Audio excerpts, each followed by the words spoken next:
जय माता दी दोस्तों, कैसे हैं आप सब। आपका अपने चैनल आसान राह में बहुत बहुत स्वागत है।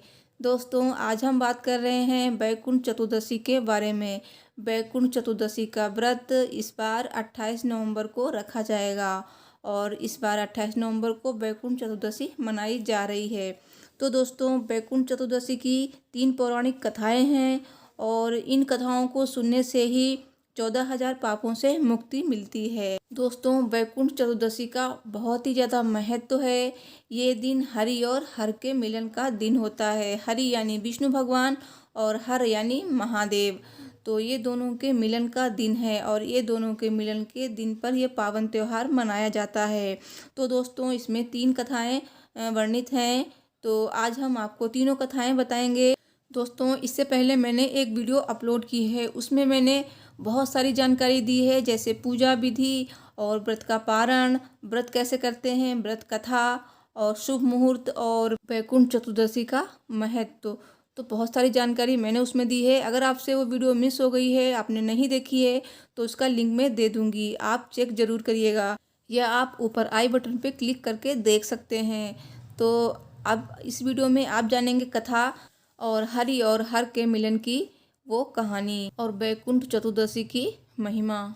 तो चलिए वीडियो शुरू करते हैं। इससे पहले आपसे एक रिक्वेस्ट है कि अभी तक आपने मेरे चैनल को सब्सक्राइब नहीं किया है तो प्लीज़ मेरे चैनल आसान राह को सब्सक्राइब कर लीजिए। तो दोस्तों, कार्तिक मास में शुक्ल पक्ष की चतुर्दशी तिथि को बैकुंठ चतुर्दशी का पावन त्यौहार मनाया जाता है। ये पावन दिन भगवान विष्णु एवं भगवान शिव दोनों की पूजा का दिन होता है। दोनों की ही पूजा का विधान है। जब भगवान विष्णु 4 माह के लिए योग निद्रा में चले जाते हैं तो सृष्टि का कार्यभार भगवान शिव को सौंप दिया जाता है। देवउठनी एकादशी के दिन भगवान श्री हरि निद्रा से जागते हैं और बैकुंठ चतुर्दशी के दिन भगवान शिव फिर उन्हें सृष्टि का कार्यभार सौंप देते हैं। इस दिन भगवान शिव से मिलने भगवान विष्णु काशी जाते हैं। हरि और हर के मिलन की इस चतुर्दशी को बैकुंठ चतुर्दशी नाम से जाना जाता है। इस पावन व्रत से भगवान विष्णु और भगवान शिव दोनों की कृपा प्राप्त होती है और बैकुंठ चतुर्दशी को सप्तऋषि की पूजा करने से सभी तरह के कष्टों से मुक्ति मिलती है। इस दिन पवित्र नदी या फिर सरोवर किनारे तर्पण करने से पितरों की कृपा प्राप्त होती है। और दोस्तों, मान्यता ये भी है कि जो व्यक्ति इस दिन मृत्यु को प्राप्त होता है उसे स्वर्ग की प्राप्ति होती है।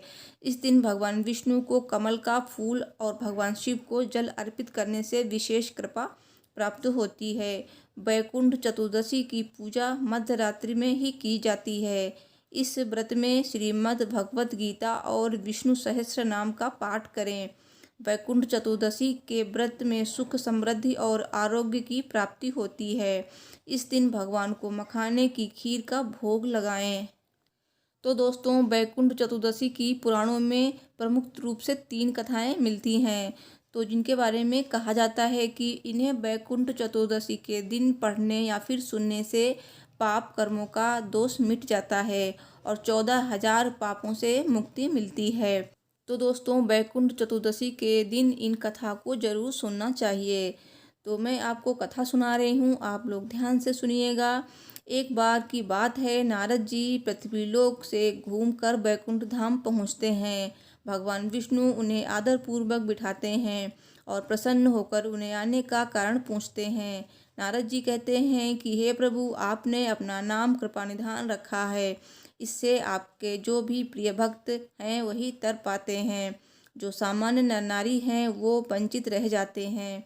इसलिए आप मुझे कोई ऐसा सरल मार्ग बताइए जिससे सामान्य भक्त भी आपकी भक्ति कर मुक्ति पा सकें। यह सुनकर विष्णु जी बोले, हे नारद, मेरी बात सुनो। कार्तिक शुक्ल पक्ष की चतुर्दशी को जो नर नारी व्रत का पालन करेंगे और श्रद्धा भक्ति से मेरी पूजा अर्चना करेंगे, उनके लिए स्वर्ग के द्वार साक्षात खुले होंगे। इसके बाद विष्णु जी जय विजय को बुलाते हैं और उन्हें कार्तिक चतुर्दशी को स्वर्ग के द्वार खुला रखने का आदेश देते हैं। भगवान विष्णु कहते हैं कि इस दिन जो भी भक्त मेरा थोड़ा सा भी नाम लेकर पूजन करेगा वो वैकुंठ धाम को प्राप्त करेगा। तो दोस्तों, ये थी पहली कथा और दूसरी कथा इस प्रकार है। पौराणिक मतानुसार एक बार भगवान विष्णु देवादिदेव महादेव का पूजन करने के लिए काशी आए। वहाँ मणिकर्णिका घाट पर स्नान करके उन्होंने 1000 स्वर्ण कमल पुष्पों से भगवान विश्वनाथ के पूजन का संकल्प किया। अभिषेक के बाद जब वे पूजन करने लगे तो शिव जी ने उनकी भक्ति की परीक्षा के उद्देश्य से एक कमल पुष्प कम कर दिया। तो भगवान श्री हरि को पूजन की पूर्ति के लिए 1000 कमल पुष्प चढ़ाने थे। एक पुष्प की कमी देखकर उन्होंने सोचा कि मेरी आंख भी तो कमल के ही समान है, क्योंकि लोग मुझे कमल नयन कहते हैं। मुझे कमल नयन और पुंडरीकाक्ष कहा जाता है। ये विचार कर भगवान विष्णु अपनी कमल समान आंख चढ़ाने को प्रस्तुत हुए। विष्णु जी की इस अगाध भक्ति से प्रसन्न होकर देवाधिदेव महादेव प्रकट होकर बोले, हे विष्णु, तुम्हारे समान संसार में दूसरा कोई मेरा भक्त नहीं है। आज की ये कार्तिक शुक्ल चतुर्दशी अब वैकुंठ चतुर्दशी कहलाएगी और इस दिन व्रत पूर्वक जो पहले आपका पूजन करेगा उसे वैकुंठ लोक की प्राप्ति होगी।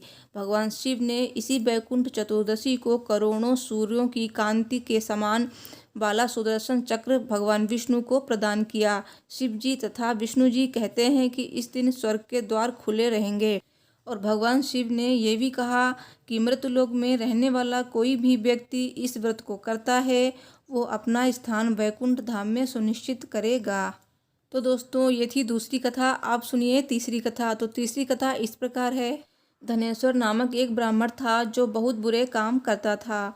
उसके ऊपर कई पाप थे। एक दिन वो गोदावरी नदी में स्नान के लिए गया।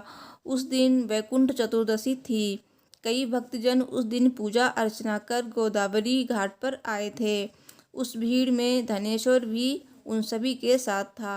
इस प्रकार उन श्रद्धालुओं के स्पर्श के कारण धनेश्वर को भी पुण्य मिला।